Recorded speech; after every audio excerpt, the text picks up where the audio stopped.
Émission hebdomadaire consacrée à l'actualité du livre, invité de Pont-Neuf, Gisèle Sapiro pour Peut-on dissocier l'œuvre de l'auteur, qui paraît aux éditions du Seuil. Gisèle Sapiro, bonjour. Bonjour.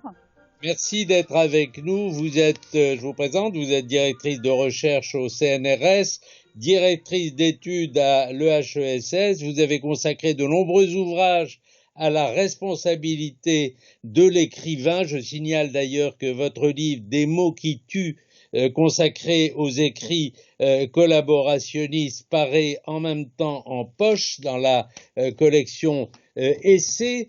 Peut-on dissocier l'œuvre de l'auteur? Question pertinente que vous illustrez par de nombreux cas dont on va parler, mais ces derniers jours, cette question a eu un regain d'actualité, si on peut dire, avec la polémique autour des écrits inédits de Paul Morand.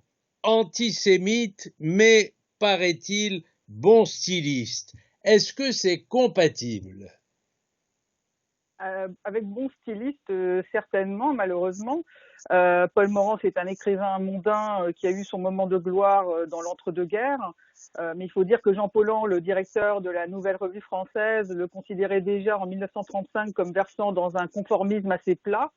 Personnellement, il m'intéresse surtout au titre de l'histoire littéraire et de l'histoire de la collaboration, parce que c'est vraiment le profil type du collaborateur dont je dresse un portrait de groupe dans Des mots qui tuent que vous avez mentionné. C'est un homme de lettres, de droite, qui a la cinquantaine, qui est professionnalisé, socialisé. Il écrit dans la presse collaborationniste. Il compte parmi les rares écrivains français promus par les Allemands. Et il fait aussi partie des instances de la censure de Vichy, le livre, le cinéma, et il va obtenir un poste d'ambassadeur et choisir la Roumanie en 1943. En fait, il choisit la Roumanie pour récupérer les biens de sa femme au moment où, évidemment, des centaines de milliers de Juifs étaient massacrés. Alors, il est très profondément antisémite et ça ressort clairement, c'était déjà dans le journal Inutile, et ça ressort clairement de son journal intitulé Journal de guerre qui vient de paraître. En 1941, il trouve certains ont dit, pardon, comme Philippe Solers, Morand quand même. Qu'est-ce que vous pensez de la formule? Je pense que Philippe Solers a le droit de penser que Morand est un grand écrivain.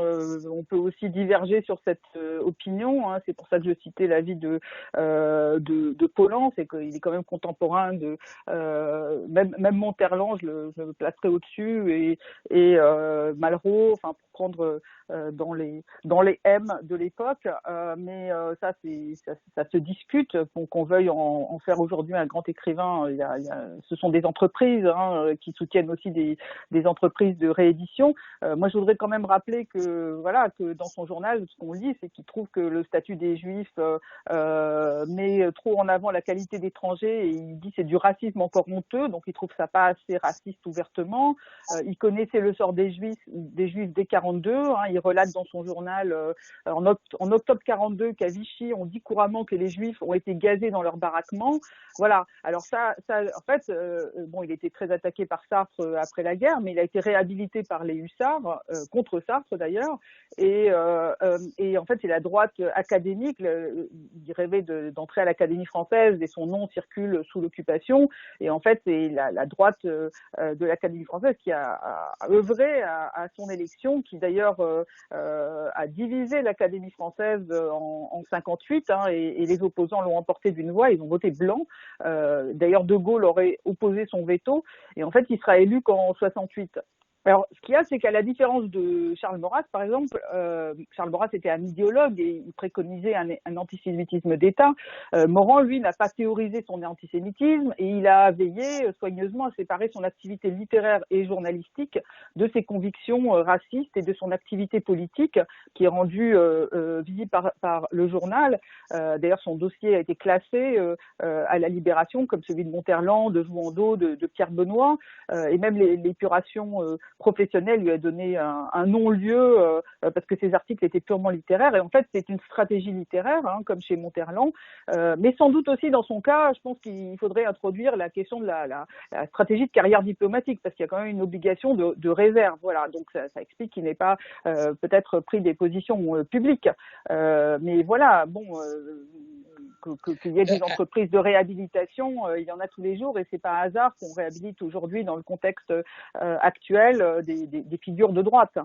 Alors, vous, précisément, vous ne pensez pas que l'époque a tendance à trouver des excuses à Morand et à le réhabiliter ou à chercher à le réhabiliter quand elle accable un Roman Polanski pour une faute de jeunesse qu'il a d'ailleurs reconnue et qu'il a purgée?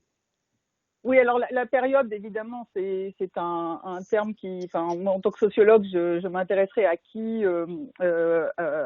réhabilite et à qui, enfin, on n'est pas, je pense que ceux qui défendent l'œuvre de Morand, le Morand commun, ils défendent aussi Polanski sur les mêmes bases, de dissocier l'œuvre de l'auteur, ce que évidemment on fait tout le temps puisqu'on ne connaît pas forcément les éléments de la biographie des auteurs, et c'est bien ainsi, mais en même temps dans le cas de Polanski, c'était un peu différent, je pense, parce que, bon, évidemment, c'est un très grand réalisateur, pour moi, enfin, plus grand réalisateur que Morand n'était un grand écrivain. Ses films ont marqué l'histoire du cinéma, ils sont traversés par sa biographie de rescapé de la Shoah, il suffit de citer Le Pianiste. Mais dans son cas, la question qui s'est posée lors de la cérémonie des Césars, c'était de le récompenser dans le contexte de MeToo, de récompenser un réalisateur qui a abusé de son autorité en situation professionnelle pour une relation contrainte avec une mineure. Et d'autant plus qu'il avait lui-même insinué à la sortie de son film J'accuse, après il est revenu là-dessus, mais un rapport entre l'innocence de Dreyfus et sa propre situation, alors même qu'il a été reconnu coupable de ce délit dont il n'a purgé que la peine qu'en partie. C'est d'ailleurs peut-être la différence avec un Woody Allen qui lui n'a pas été jugé coupable. Et cette récompense, en fait, qui lui a été donnée, semblait ignorer les protestations des féministes et ne pas vouloir sanctionner ces abus d'autorité. Voilà, il a été aussi exclu de l'Académie des Oscars l'été dernier pour cette même raison. Là, je pense que c'est plus la question du milieu du cinéma qui prend conscience des abus d'autorité qui ont été commis, et donc là, il a été un symbole. Et en fait, les féministes, bon, elles utilisent la notoriété des artistes pour promouvoir la cause des femmes. Voilà.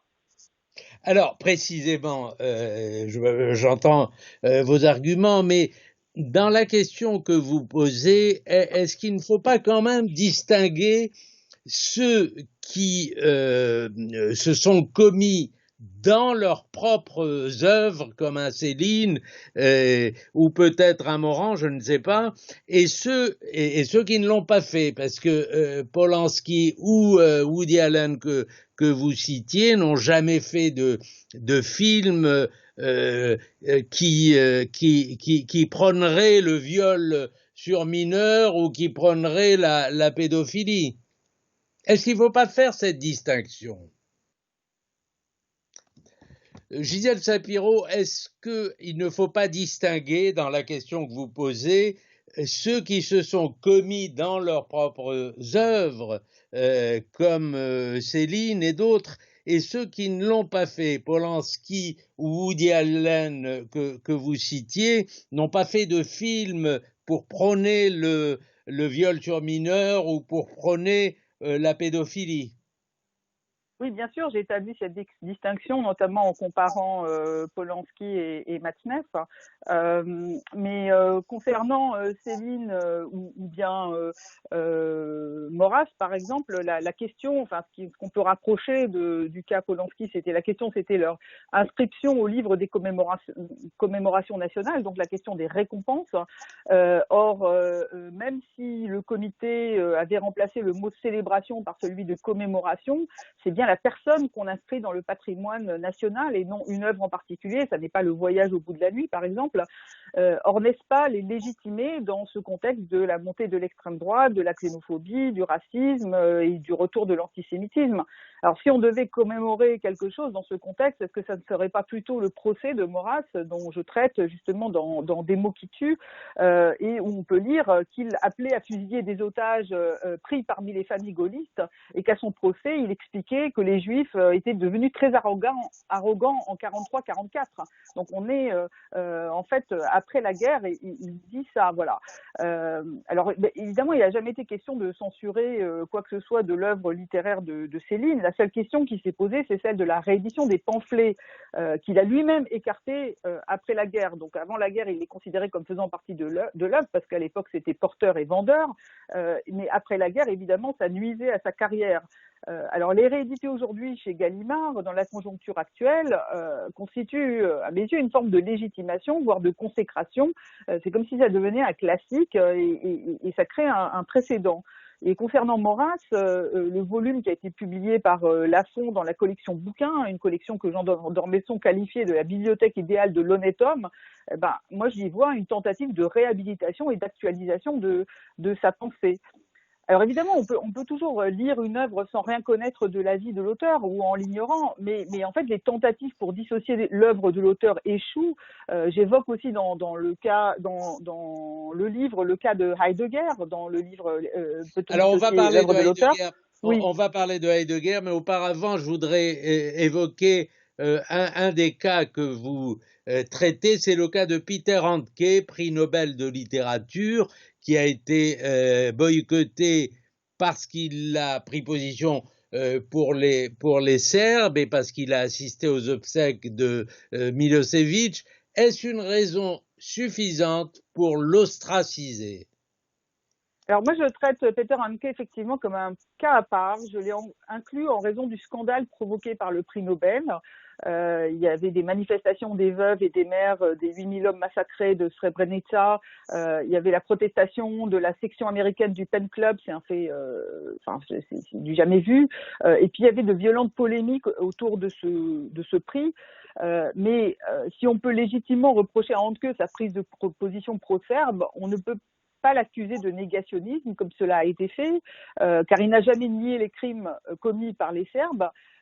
Il n'en parle qu'assez peu, ça c'est vrai, de façon détournée et parfois ambiguë, ce que j'essaie de montrer, et pour mettre en avant les massacres perpétrés par les Croates ou les Bosniaques. Mais il a gagné un procès en diffamation parce qu'il n'a pas tenu de propos négationnistes. Alors les attaques contre lui en fait participaient de la volonté de faire reconnaître les massacres commis par les Serbes comme un génocide, effort qui a abouti, même si le tribunal pénal international hésite entre le terme de génocide et celui de fait génocidaire.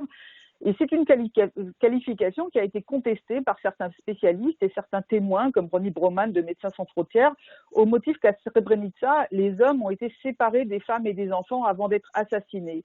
Et en fait, Handke s'opposait précisément à l'assimilation de Hitler à Milosevic, enfin de Milosevic à Hitler plutôt, et à la comparaison du massacre des Bosniaques au génocide des Juifs pendant la Seconde Guerre mondiale. Il y voyait une propagande médiatique.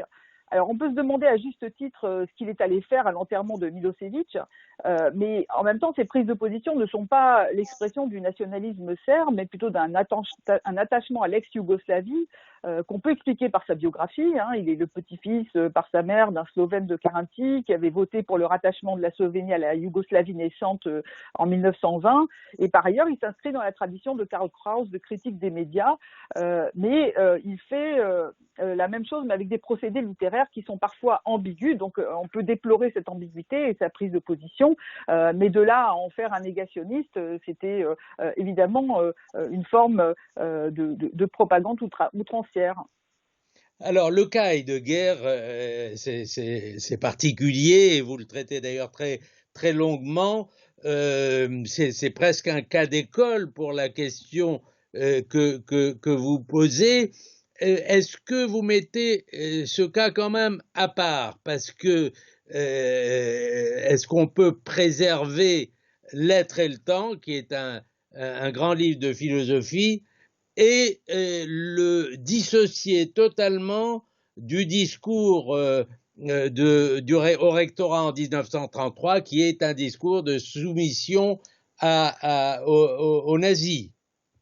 Bah, on peut le faire et on l'a fait pour preuve. Donc évidemment qu'on peut le faire, mais en même temps, la publication des cahiers noirs a quand même fait échouer toutes les tentatives de justement dissocier l'œuvre philosophique de Heidegger de ses engagements politique pro-nazi. Donc, vous mentionnez le discours du rectorat en 1933 et son antisémitisme qui avait été déjà révélé par sa correspondance avec sa femme. Mais la publication des cahiers noirs, qui marquait le grand tournant, le Caire vers une autre manière de faire la philosophie, comporte noir sur blanc plusieurs passages clairement antisémites. Alors certes, Heidegger rejetait l'antisémitisme vulgaire, fondé sur le racisme biologique par antimatérialisme, mais il lui oppose un antisémitisme inscrit dans l'histoire de l'être, selon la formule de Peter Traunig, qui est le directeur de l'Institut Martin Heidegger, qui est aussi l'éditeur des cahiers, où Donatella Di Cesare, qui est une spécialiste de son œuvre, a qualifié ça d'un antisémitisme métaphysique. Donc en fait, il explique que la Weltjudentum, la juiverie mondiale déracinée, aurait propagé l'esprit de calcul qui est à l'origine de la rationalisation et de la technicisation. Donc il appelle ça la machination, hein. Et en fait on retrouve là tous les leitmotifs de l'antijudaïsme chrétien qui impute aux juifs le mammonisme, l'esprit usurier, et en fait aux yeux de Heidegger, la pensée calculatrice fait obstruction à la pensée méditante dont Heidegger se veut l'incarnation. Voilà, et il oppose à ça le peuple allemand qui se caractérise par son attachement au sol. Et tout ça sont des notions qui étaient chargées de sens dans la politique, de sens politique dans l'idéologie folkish, populiste et nationaliste des années 20-30. Et donc, et ça imprègne aussi ses premiers livres. En même temps, qu'est-ce qu'on fait de ça? Est-ce qu'il faut déqualifier cette œuvre, la retirer du canon philosophique, comme le préconise Emmanuel Faye? C'est vrai que c'est une œuvre qui a marqué l'histoire de la pensée, et plutôt que de l'écarter, moi je pense qu'il faut la relire à la lumière de ses révélations. D'ailleurs, je m'appuyais beaucoup sur la lecture qu'en avait faite Pierre Bourdieu dans l'ontologie politique de Martin Heidegger, qui avait déjà repéré sans avoir connaissance des cahiers noirs tous ces thèmes dans l'œuvre antérieure. Mais il faut la relire sans forcément la réduire à ça, parce que l'œuvre est, comme le dit Bourdieu aussi, le produit du champ philosophique. Elle s'inscrit dans une série de problématiques auxquelles Heidegger a proposé des réponses et des réélaboration. Donc on ne peut pas non plus complètement l'exclure, mais il faut le désacraliser en partie en justement essayant de comprendre comment ces thématiques ont été transfigurées par les concepts philosophiques, mais elles sont là. Alors, on pourrait passer évidemment des heures à parler de ce sujet. C'est d'ailleurs une polémique qui revient à intervalles réguliers. Qu'est-ce que vous pensez de cette vague qui nous vient d'Amérique et qui est en train de s'implanter en France, la cancel culture, la culture de l'effacement, de l'annihilation, qui consiste à gommer tout ce qui ne convient plus à l'époque, le démantèlement des statues et autres. Je vous pose la question, mais j'ajoute que vous êtes très clair là-dessus. Vous dites il ne faut pas censurer les œuvres de l'esprit. Ça, c'est une position de principe. Voilà, en fait, je pense que l'effacement risque de produire exactement la même chose que l'ignorance, que le fait d'ignorer ces faits, c'est-à-dire de recouvrir d'un couvercle d'anamnèse, enfin pas d'anamnèse, pardon, mais d'oubli cette histoire, et que les traces, elles sont forcément inscrites dans l'histoire de la pensée, dans l'histoire des œuvres, puisque ce sont des penseurs ou des auteurs qui ont marqué cette histoire. Et donc les effacer, ça reviendrait à effacer justement toute cet inconscient épistémique techniques et dont il faudrait au contraire faire l'anamnèse aujourd'hui en étudiant ces textes en rapport avec notre nouveau regard. Par exemple, est-ce qu'on regarde les toiles de Gauguin autrement aujourd'hui, avec en tête l'idée qu'il abusait de sa position de mâle blanc et de la position coloniale. Est-ce qu'on va les voir différemment de ce qu'on voyait auparavant? Et je pense que cette question-là est beaucoup plus intéressante, et de faire un vrai travail sur ces œuvres et ces textes pour faire ce travail d'anamnèse et comprendre les formes de transfiguration, de métamorphose et les formes d'aveuglement aussi sur certaines choses. Après, évidemment, Alors, cette période on a crée son malheureusement propre... pas le temps d'aller plus en profondeur. J'aurais voulu parler du livre des mots qui tuent, mais on saisira une autre occasion. Je dirais simplement, pour résumer, vous me direz si je me trompe, à la question peut-on dissocier l'œuvre de l'auteur, vous dites en fait oui et non. Oui, parce que l'œuvre échappe toujours à son auteur, et non, parce que une œuvre reflète toujours une vision du monde. Vous tenez les deux bouts finalement. Est-ce que je me trompe? C'est tout à fait juste. En fait, on voit bien qu'on peut s'approprier les œuvres d'une manière qui parfois est très éloignée à la fois des intentions de l'auteur, mais même de ce qu'on peut objectivement analyser dans une œuvre. Et en même temps, en tant que sociologue de la littérature et de la culture, moi je peux pas penser que l'auteur n'est pas présent d'une manière ou d'une autre dans son œuvre. Mais en même temps, pour comprendre vraiment cette œuvre, il faut mettre en relation la trajectoire de l'auteur avec l'espace des possibles, avec le zeitgeist, l'esprit du temps. Mais effectivement, il y a une vision du monde qui est présente forcément dans les œuvres. Et il est aussi intéressant de réfléchir à comment les œuvres métamorphosent, comment s'inscrit cette histoire personnelle dans les œuvres de manière plus ou moins métamorphosée, transfigurée. Merci Gisèle Sapiro. Je rappelle le titre de votre livre. Peut-on dissocier l'œuvre de l'auteur, qui paraît au Seuil? C'était Pont Neuf, l'émission hebdomadaire consacrée à l'actualité du livre. Bonne journée et faites attention à vous.